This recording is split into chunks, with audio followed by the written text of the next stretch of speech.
అందరికీ నమస్కారం అండి. బాజీరావు పొలిటికల్ స్కూల్కి వెల్కమ్ అండి. ఈరోజు మన పాఠం విదేశాంగ విధానము, ఎక్స్టర్నల్ అఫైర్స్ అంటూ ఉంటారు. అంటే మన ఒక దేశము విదేశాలతోటి ఏ విధంగా వ్యవహరించాలి అనేది, దాన్నే విదేశాంగ విధానము అని అంటారు. ఒక్కొక్క దేశానికి ఒక్కొక్క విదేశాంగ విధానము అనేది ఉంటుంది. ప్రాచీన కాలంలో రాజ్యము అనేవాళ్ళు. అంటే ఇప్పుడు మనం దేశాలు అని మాట్లాడుకుంటున్నాం. పూర్వము అంటే ఇప్పుడు ఒక రాష్ట్రం నుంచి ఇంకొక రాష్ట్రం. అప్పుడు ఆ రాజరిక వ్యవస్థ అమలులో ఉన్న కాలంలో రాజ్యములు చాలా చిన్నగా ఉండేవి. అంటే పరిపాలనా పరిధి చాలా చిన్నగా, అంటే ఒక జిల్లా వైశాల్యం అంత భూభాగం ఉన్న ప్రాంతము ఒక రాజ్యముగా ఆ కాలంలో పిలువబడుతూ ఉండేది. 16 మహాజనపదాల కాలంలో క్రమక్రమేణా పరిపాలనా విధానం అదైనా కూడా ప్రాంతం అనేటటువంటిది, విస్తీర్ణం అనేది, అధికార పరిధి అనేటటువంటిది పెరిగింది. ఇక్కడ విదేశాంగ విధానము అంటే ఒక రాష్ట్రం ఇంకొక రాష్ట్రంతో, లేక ఒక దేశం ఇంకో దేశంతో. ఇప్పుడు మనం చెప్పాలి అంటే మన దేశం ఇంకో దేశంతో. ఇక్కడ ఎలాంటి విదేశాంగ విధానాన్ని అవలంబించాలి అంటే,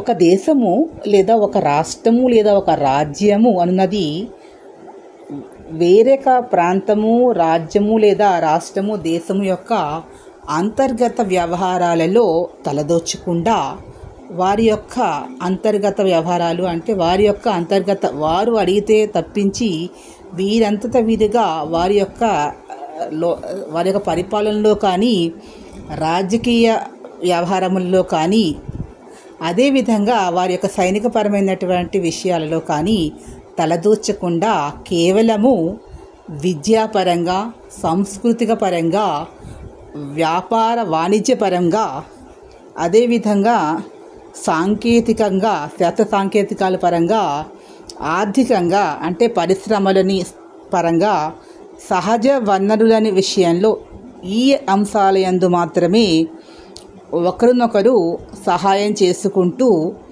పరస్పరము అంగీకారంతో ద్వైపాక్షికంగా చర్చలు సాగించుకుంటూ, అంటే ఏ దేశమైనా ఆ దేశము ఏమి ఆలోచించాలి విదేశాంగ విధానంలో అంటే, వారి యొక్క రాజ్యంలో ఆర్థికంగా వారి యొక్క ప్రజల యొక్క జీవన విధానము, అదేవిధంగా వారికి కావలసినటువంటి ప్రాథమిక అవసరాలు, అదేవిధంగా ఆ దేశం అనేది ఆర్థికంగా అభివృద్ధి చెందాలి, ఆర్థిక వృద్ధి చెందాలి, ప్రజల తలసరి ఆదాయం పెరగాలి, విదేశీ మారక ద్రవ్యాన్ని సంపాదించాలి, ఎగుమతులను పెంచుకోవాలి, దిగుమతులను తగ్గించుకోవాలి, సహజ వనరులను సమృద్ధిగా వాడుకోవాలి, అదేవిధంగా వేరొక ప్రాంతంలో అక్కడున్నటువంటి సహజ వనరులను ఉపయోగించుకొని ఆ ప్రాంతంలో వీరు పరిశ్రమలను స్థాపించి, తద్వారా వీరి యొక్క ఆ ముడి పదార్థాలను అక్కడ నుండి తీసుకొని మరియు వస్తువులుగా మార్చి ఆ దేశానికి ఎగుమతి చేసే విధంగా వారితోటి భాగస్వామ్య ఒప్పందాలు చేసుకోవడం.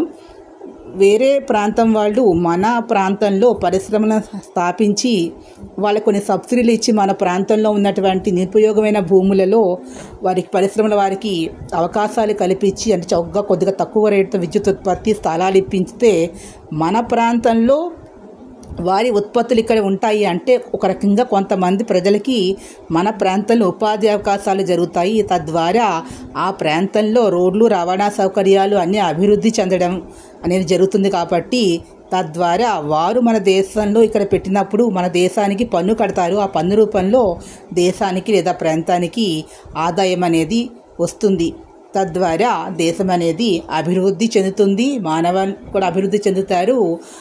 అందరికీ ప్రభుత్వం ఉపాధి అవకాశాలు కల్పించలేదు కాబట్టి వారు చాలా మరకు స్థానికంగా పరిశ్రమల్లోనే ఎక్కువ మంది ఉపాధి పొందగలుగుతారు. కాబట్టి అంటే అక్కడ నైపుణ్యము ఉన్నటువంటి కార్మికులందరికీ కూడా ఉపాధి లభిస్తుంది.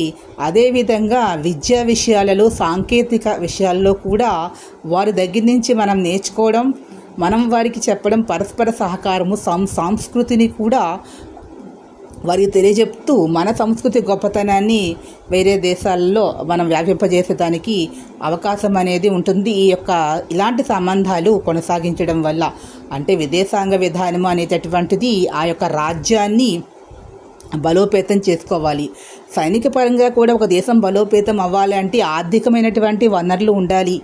ఆర్థిక వనరులను సంపాదించాలి అంటే ఆ యొక్క సైనికానికి పరానికి బడ్జెట్లో కేటాయింపులు పెరగాలి అంటే దేశానికి ఆదాయం అనేది రావాలి. ఆదాయం రావాలి అంటే పన్నులు కట్టాలి. పన్నులు కట్టాలి అంటే పరిశ్రమలు అభివృద్ధి చెందవలసినటువంటి అవసరం ఉంటుంది. సహజ వనరులను ఉపయోగించుకోవాలి. ప్రజలకు కొనుగోలు శక్తి అనేది పెరగాలి అంటే ఉపాధి అవకాశాలు పెరగాలి.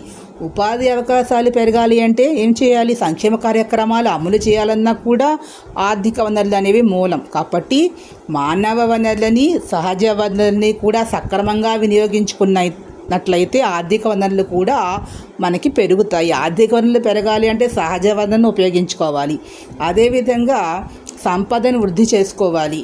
అధికారం అనేటటువంటిది వికేంద్రీకరణ జరిగే మాదిరిగానే మన యొక్క సంపద అనేటటువంటి తరలింపు కాకుండా అన్ని ప్రాంతాలకి కూడా సమాన అవకాశాలు కల్పించాలి. ఈ విధంగా పర్యావరణ హితమైనటువంటి అభివృద్ధిని చేసుకునే విధంగా పర్యావరణానికి మేలు చేసే విధంగానే అభివృద్ధి చేసినట్లయితేనే మానవుడి యొక్క మనుగడ అనేది సక్రమంగా జరిగి ఆ దేశం అనేది అభివృద్ధి చెందుతుంది. కాబట్టి శిలాజ ఇంధనాలు అనేవి తరిగిపోతాయి. కాబట్టి తరిగిపోయే వాటి నుంచి విద్యుత్ ఉత్పత్తి చేయడం వల్ల ఎప్పుడో ఒకరోజు అంధకారం అనేది వస్తుంది. కాబట్టి పునర్వినియోగ ఇంధన వనరులు తరిగిపోయినటువంటి ఇంధనాల వైపు దేశము రాష్ట్రము మరలిపోవాలి.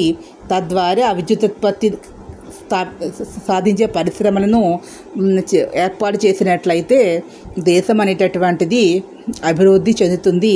ఏదైనా పర్యావరణాన్ని కాపాడుకోవాల్సినటువంటి అవసరం అనేది ఉంది. అదేవిధంగా వ్యాధులకు గురి కాకుండా ప్రజల యొక్క జీవన ప్రమాణాలు మెరుగుపడాలి అంటే వ్యాధుల నుంచి రక్షణ కల్పించాలి.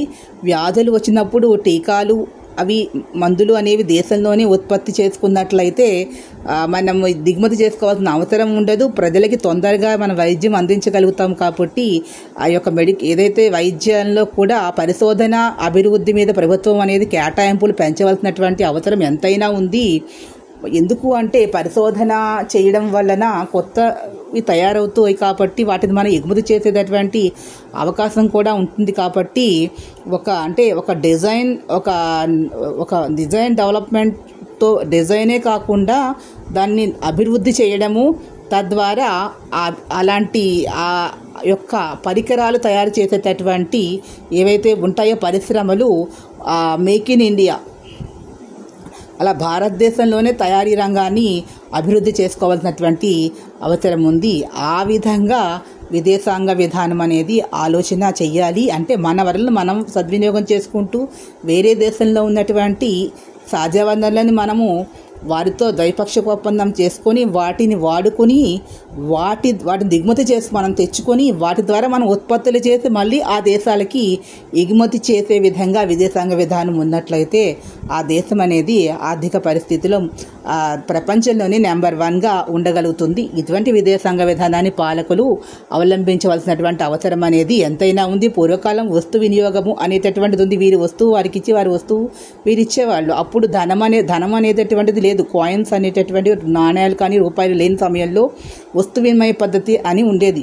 అలాగే ఇక్కడ కూడా సహజ వనరులని అక్కడి నుంచి వనరులను మనము తెచ్చుకొని తిరిగి ఒక వస్తువు తయారు చేసి తిరిగి వారికి ఎగుమతి చేయడం అనేటువంటి అంటే మూలంగా ఒక ప్రోడక్ట్ మనం మూలమైనటువంటిది ఏదైతే ఉంటుందో దాన్ని దిగుమతి చేసుకుని తిరిగి దాన్ని ఎగుమతి చేయడం. అంటే సపోజ్ ఫర్ ఎగ్జాంపుల్ తీసుకున్నట్లయితే కలపని మనం దిగుమతి చేసుకుని దాని నుంచి వస్తువులు చేసి అక్కడికి ఎగుమతి చేయడం. ఈ విధంగా చేయవలసినటువంటి విదేశాంగ విధానం అనేది ఉంది. సో ఈ వీడియో మీకు నచ్చినట్లయితే ప్లీజ్ సబ్స్క్రైబ్ మై ఛానల్. మరిన్ని కొత్త అంశాలతో మీ ముందుకు వస్తాను. Thank you to all.